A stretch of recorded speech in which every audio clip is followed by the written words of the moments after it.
ನಮಸ್ಕಾರ ಸ್ನೇಹಿತರೆ. ಏನಪ್ಪ ಇದು ಇಷ್ಟು ಮೆತ್ತಗೈತೆ ಕೇಕ್ ಅಂದ್ಕೊಂಡಿದ್ದೆ ನಾನು. ಕೇಕ್ ಅಲ್ಲ ಕಣ್ರಿ, ಇದು ಪುಡ್ಡಿಂಗು, ಕೋಕೋನಟ್ ಕ್ಯಾರಮಲ್ ಪುಡ್ಡಿಂಗು.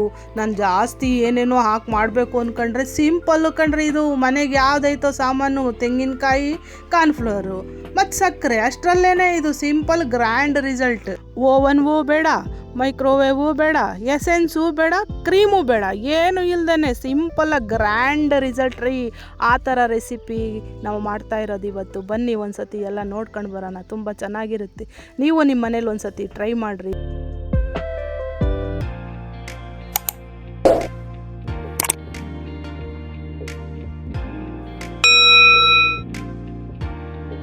ನಾನಿಲ್ಲೊಂದು ಪಾತ್ರೆ ಇಟ್ಕೊಂಡಿದ್ದೀನಿ. 4 ಸ್ಪೂನ್ ಸಕ್ಕರೆ ಹಾಕ್ತಿದ್ದೀನಿ, 1 ಸ್ಪೂನ್ ನೀರು ಹಾಕ್ತಿದ್ದೀನಿ. ಈಗ ಸಣ್ಣ ಉರಿ ಇಟ್ಬಿಟ್ಟು ಚೆನ್ನಾಗಿ ಕಾಯಿಸ್ಕೊಳ್ತಾ ಇದ್ದೀನಿ. ನೋಡ್ರಿ ಹೆಂಗೆ ಕಾಯ್ತೈತೆ, ಕಲರ್ ಎಲ್ಲ ಚೇಂಜ್ ಆಗ್ತೈತೆ. ನೀವು ಅದೇ ಥರ ಕಾಯಿಸ್ಕೊಳ್ರಿ. ಹಿಂಗೆ ಕಾಯ್ಬೇಕಾರೆಲ್ಲ ಸ್ಪೂನೆಲ್ಲ ಹಾಕಕ್ಕೆ ಹೋಗ್ಬೇಡ್ರಿ ಕಣ್ರಿ. ನಾನು ತೋರಿಸ್ತಿದ್ದೀನಲ್ಲ, ಹಂಗೆ ಇಟ್ಕೊಂಡು ಹಿಂಗೆ ತಿರುಗಿಸ್ರಿ. ಯಾಕೆಂದರೆ ಸ್ಪೂನ್ ಹಾಕಿದ್ರೆ ಗಂಟಾಗುತ್ತೆ. ಇದೇ ಥರ ತಿರುಗಿಸ್ಕೊಂಡು ಚೆನ್ನಾಗಿ ಮೀಡಿಯಮ್ ಉರಿನಲ್ಲಿ ಕಾಯಿಸ್ಕೊಳ್ರಿ. 1-2 ನಿಮಿಷ ಕಾಯಿಸ್ಕೊಂಡೆ ನೋಡ್ರಿ. ಈಗೆಲ್ಲ ಕಲರ್ ಚೇಂಜ್ ಆಯಿತು. ಪಕ್ಕದಾಗ ಒಂದು ಗಾಜಿನ ಬಟ್ಲು ಇಟ್ಕೊಂಡಿದ್ದೀನಿ. ನೀವು ಗಾಜಿಂದಿಲ್ಲ ಅಂದರೆ ನಿಮ್ಮ ಮನೇಲಿ ಯಾವುದಿದೆಯೋ ಸ್ಟೀಲಿಂದ ಇಟ್ಕೊಳ್ರಿ. ಹಾಕ್ಕೊಂಡು ಚೆನ್ನಾಗಿ ಈ ಥರ ತಿರುಗಿಸ್ಕೊಳ್ರಿ. ಜಲ್ದಿ ತಿರುಗಿಸ್ಕೊಳ್ಬೇಕು, ಇಲ್ಲಾಂದರೆ ಗಟ್ಟಿಯಾಗಿ ಹೋಗ್ಬಿಡುತ್ತೆ. ಈ ಥರ ತಿರುಗಿಸ್ಕೊಂಡು ಪಕ್ಕದಾಗ ಇಕ್ಕೊಳ್ರಿ. ಮತ್ತು ಇಲ್ಲಿ ಒಲೆ ಮೇಲೆ ನಾನು ಒಂದು ಬಾಣಲಿ ಇಕ್ಕೊಂಡಿದ್ದೀನಿ. ಅದಕ್ಕೆ ಒಂದು ತೆಂಗಿನಕಾಯಿ ಸುಲಿದು ಅದು ಮ್ಯಾಗಿರೋದು ಕಪ್ಪು ಸಿಪ್ಪೆ ಇರ್ತೈತಲ್ರಿ, ಅದನ್ನೆಲ್ಲ ಎರ್ಕೊಂಡು ಚೆನ್ನಾಗಿ ಪೀಸ್ ಮಾಡಿ ಮಿಕ್ಸಿಗೆ ಹಾಕೊಂಡು ಬರ್ರ ಅಂತ ತಿರುಗಿಸ್ಕೊಂಡು ಹಾಲು ಮಾಡ್ಕೊಂಡಿದ್ದೀನಿ. 1-3 ಕಪ್ ಹಾಲು ಆಗೈತೆ. ಆ ಹಾಲು ಹಾಕ್ಕೊಂಡೆ ಅದ್ರ ಜೊತೆಗೆ ಒಂದು 4 ಸ್ಪೂನ್ ಸಕ್ಕರೆ ಹಾಕ್ಕೊಳ್ತಾ ಇದ್ದೀನಿ.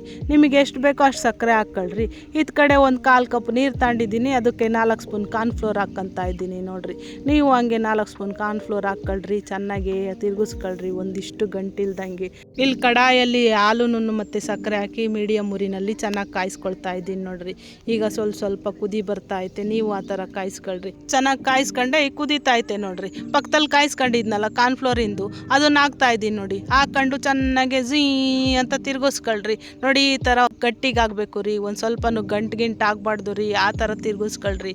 ಒಂದು 5 ನಿಮಿಷ ಮೀಡಿಯಮ್ ಉರಿನಾಗೆ ಚೆನ್ನಾಗಿ ಕಾಯಿಸ್ಕೊಳ್ರಿ. ಈ ಥರ ತೊಕ್ಕ ಅಂತ ಕುದಿಬೇಕು ನೋಡ್ರಿ. ತೋರಿಸ್ತಾ ಇದ್ದೀನಿ. ಹಂಗೆ ಸ್ಪೂನಲ್ಲಿ ಇಟ್ಕೊಂಡು ಹಿಂಗೆ ಎಳೆದ್ರೆ ಎತ್ತಲು ಹೋಗಬಾರ್ದು. ಅದೇ ಥರ ಅಲ್ಲೇ ನಿಂತ್ಕೋಬೇಕು. ಆ ಥರ ಇರಬೇಕು. ಮತ್ತು ಸ್ಪೂನ್ ಇಟ್ಕೊಂಡು ಮೇಲೆ ಎತ್ತಿದ್ರೆ ಒಂದು ಸ್ವಲ್ಪನೂ ಕಟ್ಟಾಗಬಾರ್ದು. ಆ ಥರ ಕೆಳಗಡೆ ಬೀಳ್ತಾ ಇರಬೇಕು. ಕಟ್ಟಾಯಿತು ಅಂದರೆ ಬೆಂದಿಲ್ಲ ಅಂತ. ಇದು ಕ್ಯಾರಮಲ್ ಮಾಡ್ಕೊಂಡು ಗ್ಲಾಸಿನ ಬಟ್ಲಲ್ಲಿ ಇಟ್ಕೊಂಡಿದ್ವಲ್ರಿ, ಅದಕ್ಕೆ ಹಾಕೊಳ್ರಿ. ಬೆಂದಿರೋದೆಲ್ಲ ಕ್ಲೀನಾಗಿ ಝೀ ಅಂತಂದು ನೋಡಿ. ಅದು ಹಾಕೊಂಡಿದ್ಮೇಲೆ ಇತ್ ಕಡೆ ಚೆನ್ನಾಗಿ ಅಳ್ಳಾಡಿಸ್ರಿ. ಒಳಗಡೆ ಬಬಲ್ಸ್ ಇರೋದೆಲ್ಲ ಕ್ಲೀನಾಗಿ ಕೂತ್ಕೊಂಡ್ಲಿ. ನಾನು ಶೇಕ್ ಮಾಡಿ ತೋರಿಸ್ತಾ ಇದ್ದೀನಿ ನೋಡಿ. ನೀವು ಆ ಥರ ಮಾಡಿ 1-2 ಗಂಟೆ ಫ್ರಿಜ್ಜಲ್ಲಿ ರೆಸ್ಟಲ್ಲಿ ಇಟ್ಬಿಡಿ. 1-2 ಗಂಟೆ ರೆಸ್ಟಲ್ಲಿ ಇಟ್ಟಿದೆ. ಈಗ ತೆಗೆದು ನಾನು ಒಂದು ಪ್ಲೇಟಲ್ಲಿ ಹಾಕ್ತಾ ಇದ್ದೀನಿ. ನೋಡಿ, ಆ ಕಲರ್ ಎಷ್ಟು ಚೆನ್ನಾಗಿ ಕಾಣಿಸ್ತಾ ಐತೆ.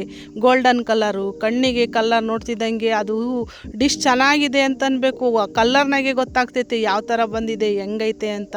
ಅದು ಮುಟ್ಟಿದ್ರೆ ಮೆತ್ತಿಗೆ ಎಷ್ಟು ಸ್ಮೂತಾಗಿದೆ ನೋಡ್ರಿ. ಈಗ ತೋರಿಸ್ತಾ ಇದ್ದೀನಿ ನೋಡ್ರಿ.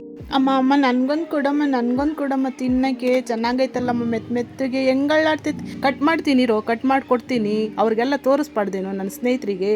ನೋಡ್ರಿ ಎಷ್ಟು ಚೆನ್ನಾಗಿ ಬಂದೈತಿ. ಸುಮ್ಮನೆ ಕೂತ್ಕೊಳ್ಳೋ, ಆಗ್ಲಾಗ್ಲ ಕೇಳಬೇಡ, ಕೊಡ್ತೀನಿ. ತಣ್ಣಗೆ ತಿಂತಾ ಇದ್ರೆ ಇನ್ನೊಂದು ಬೇಕಪ್ಪ ಅಮ್ಮ, ಇನ್ನೊಂದು ಕೊಡಮ್ಮ ಅನ್ಬೇಕು. ಆ ಥರ ಇರ್ತೈತೆ ರೆಸಿಪಿ. ಇದೇ ಥರ ರೆಸಿಪಿಗಳಿಗೆ ನಮ್ಮ ಚಾನಲ್ಗೆ ನೀವು ಸಬ್ಸ್ಕ್ರೈಬೇ ಆಗೋಗ್ಬೇಕಪ್ಪ. ಹಂಗೆ ಹೋಗಬಾರ್ದು. ಲೈಕ್ ಮಾಡಿರಿ, ಶೇರ್ ಮಾಡಿರಿ. ಎಲ್ಲ ಆಯ್ತಲ್ಲಮ್ಮ, ನಿನ್ನ ಫ್ರೆಂಡ್ಸ್ಗಳಿಗೆಲ್ಲ ತೋರಿಸಿದ್ದು ಹೇಳಿದ್ದು. ಕೊಡಮ್ಮ ಜಲ್ದಿ, ನನಗೆ ಟೈಮ್ ಆಗ್ತೈತೆ, ನಾನು ಹೋಗಬೇಕು ಕ್ರಿಕೆಟ್ ಆಡೋಕ್ಕೆ. ನನ್ನ ಫ್ರೆಂಡ್ಸ್ಗಳಿಗೆ ಎಲ್ಲರಿಗೂ ಕೊಡಮ್ಮ. ತಾಳಪ್ಪ, ಎಲ್ಲ ಆಯಿತು, ರೆಕಾರ್ಡ್ ಎಲ್ಲ ಆಯಿತು. ನೀನು ತಿಂದ್ಬಿಟ್ಟು ನಿನ್ನ ಫ್ರೆಂಡ್ಸ್ಗಳಿಗೆಲ್ಲ ಹಂಚ್ಕೊಂಡು ಕೊಟ್ಬಿಡಪ್ಪ.